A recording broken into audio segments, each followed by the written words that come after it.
దేశంలో అట్టుడుగుతున్న టాపిక్ ఏదైనా ఉందంటే అది కలకత్తాలో జరిగిన ఒక దుర్ఘటన. అదేంటో కాదు, ఆర్జేకర్ మెడికల్ కాలేజ్‌లో ఒక మెడికో తనని కూడా అత్యాచారం చేసి హత్య చేసిన దుర్ఘటనతో ఇప్పుడైతే ప్రెజెంట్ చాలా హీట్ ఆఫ్ ద మూమెంట్ ఉంది. మరి వీటి గురించి ప్రియా చౌదరి గారు కూడా ఏమంటారో ఆవిడని అడిగి తెలుసుకుందాం. నమస్తే మ్యామ్. నమస్తే. Welcome to iDream media. Thank you. And issue గురించి ఎక్కువగా మాట్లాడకూడదు అని అనుకుంటున్న ప్రతి ఒక్కసారి కలకత్తా ఇన్సిడెంట్ గురించి అయితే దీని గురించి మాట్లాడాలి, ప్రజలకు మాత్రం ఖచ్చితంగా తెలిసి తీరాలనే ఉద్దేశంతోనే మిమ్మల్ని కూడా తీసుకొని వచ్చి ఇక్కడ కూర్చోబెట్టి ఈ ఇన్సిడెంట్ గురించి మాట్లాడించాలనుకుంటున్నాం మేడం. అసలు ఈ ఇన్సిడెంట్ విన్న తర్వాత అండ్ మీకు ఏమనిపించింది, దీని మీద మీ వ్యూస్ ఏంటో కూడా తెలియాలనుకుంటున్నాం. ఏమనిపించింది అనేది మీరు అడిగారు, చూసారా? ఎవరికైనా కానీ ఏమనిపిస్తుంది, ఒక దారుణము, ఒక ఘోరము చూసిన తర్వాత కడుపు రగులుతుంది. ఎవరి మీద కోపం రావాలి, ఎవరిని కోపం తెచ్చుకోవాలి? అసలు ఆ అమ్మాయికి జరిగిన ఇన్సిడెంట్ ఏంటి, అసలు ఏం జరిగింది? మీడియా మొత్తం కూడా నిజంగా ఇవాళ చాలా బాధ్యతాయుతమైనటువంటి ఆ యొక్క పనిని చేస్తుంది. ఎక్కడ ఏ మూల ఏ రోజుకు ఆ రోజు అప్డేట్ ఇస్తూ కోల్కతాలో ఉన్నటువంటి సిచ్యువేషన్స్ ఏంటి అని నేను అడుగుతున్నాను. ఈ ఇన్సిడెంట్ జరగడం భారతదేశంలో ఇదే మొదటిసారి కాదు. ఇలాంటి ఘోరాలు, ఘోరాతి ఘోరమైనవి ఇదే విధంగా ప్రతిసారి జరుగుతున్నాయి. కాకపోతే ఎక్కడో ఒక సంఘటనని మనం తీసుకొని దాని గురించి మాత్రమే మాట్లాడుతున్నాం. నిత్యం ఎన్ని ఘోరాలు జరుగుతున్నాయి, ఆడపిల్లల మీద అత్యాచారాలు జరుగుతున్నాయి అనేది ఎవరు చూశారు, ఎవరు మాట్లాడుతున్నారు? ఒకరోజే జరుగుతున్నాయా? సంచలనం వచ్చినప్పుడు మాత్రమే మనం వెళ్తున్నామా? సంచలనాల వైపు మాత్రమే మనం నడుస్తున్నామా? అందుకే నేను చాలా రోజుల నుంచి ఈ విషయం మీద నేను మాట్లాడలేదు.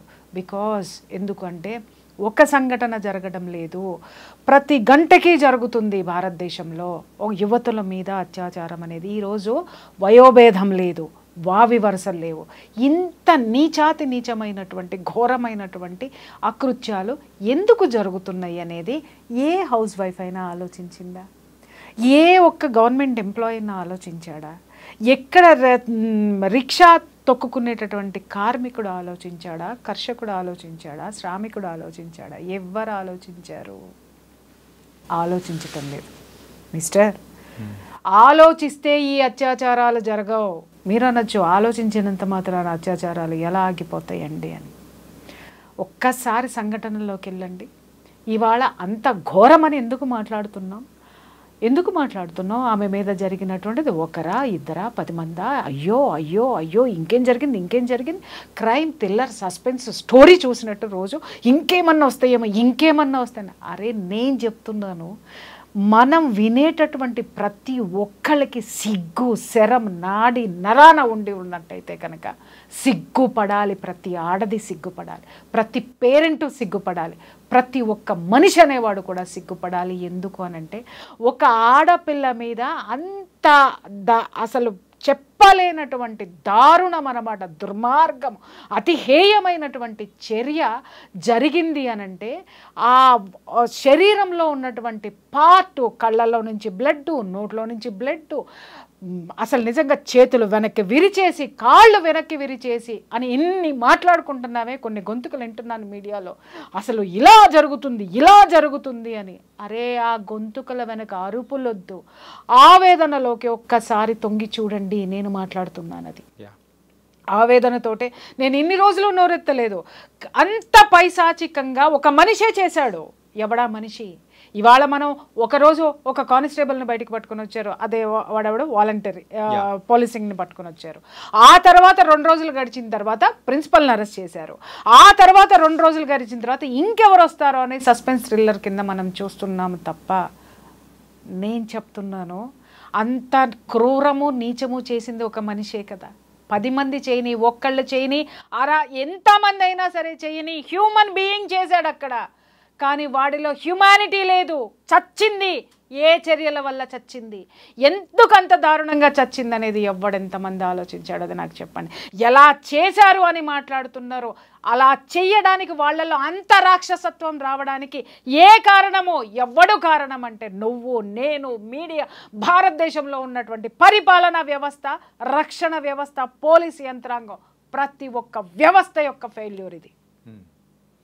ఎక్కడి నుంచి వచ్చింది అంత రాక్షసత్వం ఒక మనిషిలో? ఎలా వచ్చింది? కనీసము మన తల్లి అయినా సరే, అతి దుర్మార్గుండి అయినా సరే, ఒక చెంప దెబ్బ కొట్టంగానే తల్లి మనసు కదా అమ్మో అని అనుకుంటుంది. కానీ ఆ కొడుకు చేసినటువంటి తప్పిదానికి ఆ యొక్క పశ్చాత్తాపం కోసం ఆవిడ వెయిట్ చేస్తుంది. అలాగే ఒక దుర్మార్గుండి అయినా సరే, మనం 4 దెబ్బలు కొట్టిన తర్వాత 5వ దెబ్బకి చచ్చిపోతాడని మనలో ఒక మానవత్వం అనేది వస్తుంది. కానీ చేసిన వాళ్ళల్లో కనీసం కొంచెం కూడా మిల్లీగ్రామంత మానవత్వం కూడా ఎందుకు లేదు అనంటే వాడి శరీరంలో వాడు తీసుకున్నటువంటి మత్తు పదార్థాల యొక్క ప్రభావం అది. మీకు తెలుస్తుందా? స్కూల్స్ దగ్గర నుంచి నిన్న మొన్న చూసాం సెలబ్రిటీస్ ఈవెంట్స్ వరకు కూడా డ్రగ్స్ డ్రగ్స్ డ్రగ్స్ ఎలా చూస్తున్నాము. భూతం కాదు, ఇంకా ఏదైనా ఒక పేరు పెట్టండి, డిక్షనరీలో వెతికి వెతికి పెట్టండి. భూతం అంటే భూతానికి కనీసం వైద్యం ఉంది, కానీ దీనికి వైద్యం ఎక్కడ లేదు. దీని కూకటి వేళ్లతో సహా పెకిలించే ధైర్యం కానీ పెకిలించే సామర్థ్యం మన యొక్క పాలనా యంత్రాంగానికి లేదా? దీనిని పారద్రోలేటటువంటి ఆ యొక్క వ్యతిరేకత కానీ ఉద్యమం కానీ ఆ బలమైనటువంటి ఆకాంక్ష కానీ జనంలో లేదా? ప్రతి ఒక్కడు పిరికివాడిలాగా ఎందుకు బతుకుతున్నాడు? మనది ఒక బతికేనా? శ్రీశ్రీ గుర్తొస్తున్నాడు. కుక్కల వలె నక్కల వల్ల మనది ఒక బ్రతికేనా? సందులలో పందుల వలె బ్రతుకు వ్యధ, చదువు వృధా, మనమంతా గానుగులం పీనుగులం అని చెప్పేసి అని మాట్లాడాడే. ఇది వాస్తవం, నిజం నిజం నిజం ఇదే. ఎంత చదువుకున్నామో, లక్షల ప్యాకేజీలు తెచ్చుకుంటున్నామో, బాహాటంగా కార్లు చూడండి. ఇవాళ భారతదేశంలో చూస్తే మనిషి నడవడానికి ప్లేస్ లేనంత కార్ల విలాసవంతమైనటువంటి జీవితాల్లో మనం ఉన్నాం. కానీ ఇక్కడ మానవత్వం అనేది అటువంటిది కోల్పోయాం. మనిషిమి అనేటటువంటి మర మనుషులమైపోయాము. మరలతోటి మనం అంతా కూడా ఆ యొక్క దాన్ని ఏమంటారు సహచర్యం చేసుకుంటూ ఆ యొక్క దీన్ని కూడా మనలో పెట్టేసుకున్నాం. ఎవడికి ఎవడు పట్టదు. వాడు నువ్వు కారు కొనుక్కున్నావంటే నేను డబల్గా ఇంకేం కారు కొనుక్కోవాలని ఆలోచిస్తున్నావు. లేదు నువ్వు ఒక బిల్డింగ్ కొన్నావు అంటే నీకంటే గొప్పగా నేను ఎలా సంపాదించాలి, ఆ సంపాదన ఎలాగైనా సంపాదించాలి. ఇక్కడ కోల్కతాలో జరిగినటువంటి విషయం కూడా ఎందుకు అమ్మాయి అంత దారుణంగా చంపేశారు చెప్పమని చెప్పండి. ప్రశ్నించడం వల్ల. ఏమని ప్రశ్నించింది?